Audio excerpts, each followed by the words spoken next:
শেখ হাসিনার পদত্যাগের পর গণভবন, সংসদ ভবন আর ধানমন্ডি ৩২ নম্বরের বাড়িতে ভাঙচুর করেছে বিক্ষোভকারীরা। একই সময়ে প্রধানমন্ত্রীর কার্যালয়ে ভাঙচুর চালানো হয়।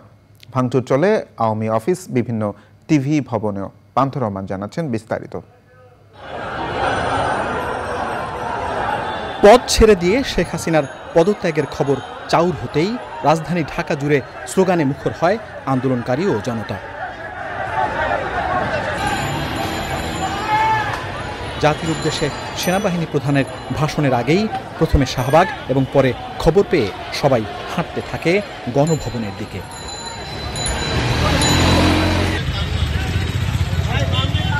গণভবনের সব ফটকের দরজা থেকে তখন সরে গেছে নিরাপত্তার দায়িত্বে থাকা বিভিন্ন বাহিনীর সদস্যরা।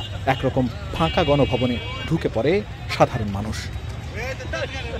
গণভবনে ঢোকার পরই আক্রোশ দেখায় সাধারণ জনতা। গণভবনের তৈজস থেকে শুরু করে ফ্রিজ, টিভি, এসি এমনকি দরজাও ভেঙে ফেলে আন্দোলনকারীরা।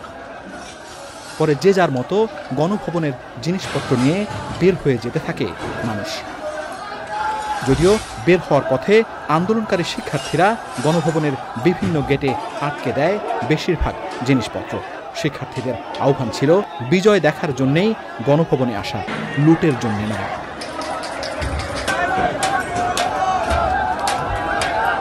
গণভবনে ঢোকার আগে পরে বিক্ষোভে উত্তাল মানুষ নিরাপত্তাবিহীন সংসদ ভবনের বিভিন্ন কক্ষে প্রবেশ করে তাণ্ডব চালায়।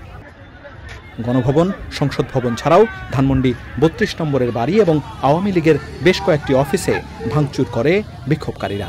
একই সময়ে প্রধানমন্ত্রীর কার্যালয়েও ভাঙচুর চালায় অনেকে। পান্থ রহমান, চ্যানেল আই, ঢাকা।